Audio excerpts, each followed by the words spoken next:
in tea tree gardens on the Australian East Coast, and I'm talking about, what am I talking about? Creating a hero, creating a great hero. Gonna look at a few different aspects as I take you around some different beaches of the big land down under. As the way to explain it, I might say building a hero is like building a big house. There's many facets towards building a big house. You need a foundation, you need walls, you need a facade, you need architecture, you need windows, you need internal fittings, and they all come together and they're properly designed to build a great house. You don't just chuck bits together and get a house. You've got to design it and build it. Same with creating a hero. You've got to design the hero in certain ways and build your hero, him or her, be a master. Be a great hero that truly enriches people, draws them in, fascinates people, gets sympathy. They can empathise with the hero. They want to be like the hero, learn from the hero. To put all that in to make yourself a super hit, it needs to be crafted. Jimmy's Beach, Hawk's Nest. Over there's Nelson Bay. One thing about creating a great hero, you need to make the character fascinating. You've got to make him intriguing, something mysterious about him. People want to find out a little bit more about this little intriguing quality, about this mysteriousness, about this hidden aspect that they have or that's been subtly revealed. People want to learn more, so they keep reading your book, they keep watching the movie, or the big producer is going to keep reading your screenplay. That's an example. You may think of Katniss in the Hunger Games. She could shoot the arrow. She was good at hunting. You thought, there's a bit more to this chick than what's going on. I want to read a little bit more or watch a bit more. There's something mysterious about them. Rocky, always using Rocky. At the start he was getting beat up by Spider Rico at the very start of Rocky 1. Once you took the headbutt, once you got butted in the head, you got a bit angry. And about two punches, two swift punches, boom boom, Spider Rico went down, and we quickly saw that Rocky's got a bit of power. He's got a bit of heart down there, and something just needs to bring it out. And we're going to keep watching this hero and see if it gets brought out and to see what he can do. You may think of Dufresne, Andy Dufresne, Shawshank. What did Red say about him? Andy carried himself a little bit different than everyone else. There's something about him. He walked as if he was a free man. We all wanted to watch Shawshank to see why was Andy different? What was it about him? How it was going to produce results in the future. So that's one thing to create a great hero. Have something fascinating, something intriguing, something different, something mysterious or special, a special skill. Have that about them. Don't show it all. Just give a little subtle hint, just a hint of it, a little hint, and we think, okay, this is awesome. We want to keep on reading the book. A bit like over there, I'm showing you a hint of the mountains and the sand, and the golden dunes behind them big hills. And you've seen that, you get a little hint, and you think, I'm going to jump in my boat, fly over and look on the other side and see what's there. Well, it's the same with your book. You give a little hint, don't reveal it all at the start, just a little hint, but the mysterious quality, people want to keep going to find out what that is. On Bennett's Beach now. In Australia, you got to swim between the flags. If you don't, there's a lot of riptides out there. A few people drown. What the old boat's there for. I might have to rescue a few later. Bit of cricket.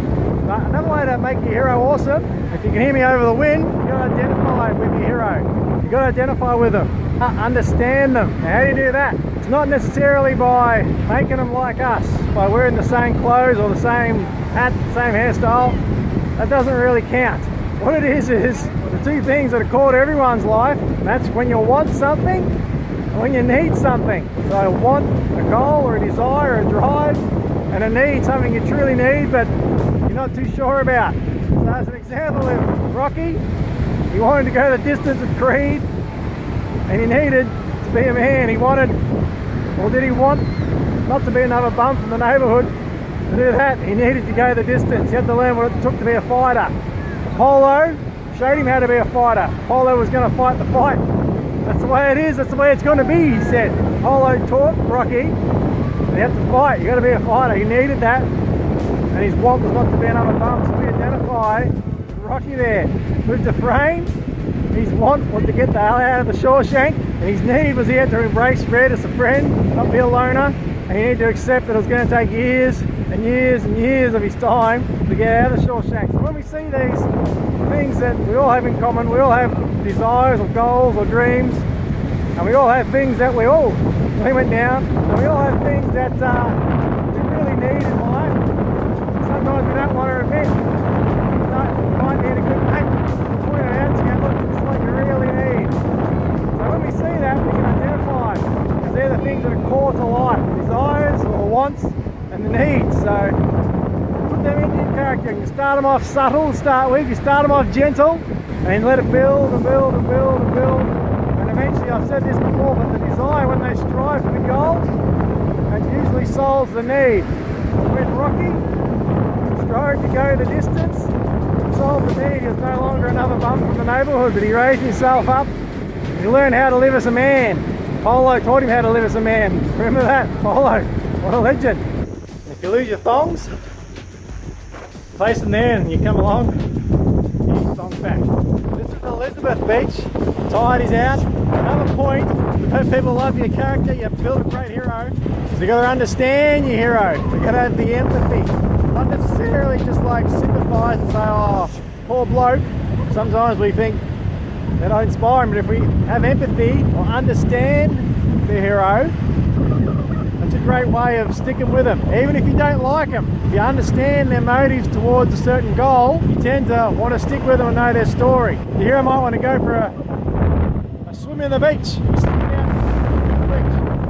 Unless you know why he's swimming in the beach, you're not as interested. If you know he's got an Ironman competition coming up, he needs to win, show his father that he can be a man, he's been picked on his whole life, and you've got empathy, you understand why he's swimming out in the ocean, and you think, or maybe running up and down on the sand, like in Rocky 3, Rocky and Apollo. If you just saw two men running up and down the sand, once you understand the reason why Rocky and Apollo are running up and down the sand, you get interested, you want to follow the hero. Rocky trying to get speed, Apollo is teaching to have speed. And the run is also symbolic of the heart that Rocky had to fight. When he slowed down and stopped, he was running and went. Creed said it was over, and it was until Adrian inspired him. Also symbolic to show his motivation, his desire to go up against Clubber Lang, beat him 15 time around. So letting people know the reasons behind the actions. Like Andy, when he played the music in Shawshank, he played the music. The action was he wanted the people to feel free, even if for a moment.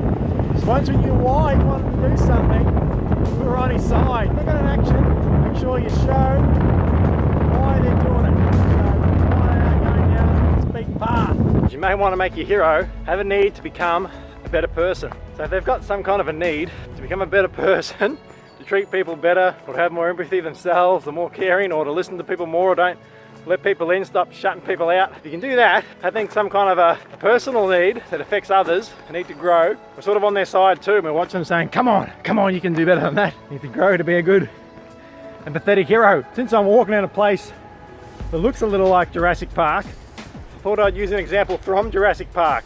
So the original, if you remember the hero of the story, the beach down there I'll show you, I can't remember his name, but he didn't like kids. Remember that? He had a bit of a moral weakness, he didn't like kids, but whoop, bit of a tree. So he grew in the end.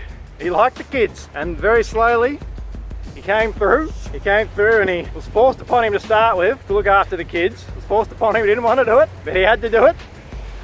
Nice spot down here. This is called Shelley Beach. You got to walk through the wilderness to get here. Like most things in life, a bit of hard effort gets the reward. Remember that, hard effort gets the reward. Same if you're writing, finger tapping, hard effort, you'll get the reward. So I'm going to have a bit of a dip down here, but keep that in mind. Some kind of a moral need to grow into a better person, and that way we get right behind it, because we're all people, we all want to be good people. When we see someone who has a need, to become a little bit better, we say, come on, you can do it. When they do it, when he went in there, the Jurassic Park dude, and he became friends with the kids, looked after the kids, and liked the kids in the end, we say, yep, that's a true man, it's true growth. So if you can add that in, a bit of a need that involves people, how to act better towards people, whether it's to let people in, to listen, to show empathy, to show love, whatever it is towards others, if you can bring that in, you have a hero that people are going to be moved by. Now it's going to be, let me go charging in, pants, boots and all, doesn't matter.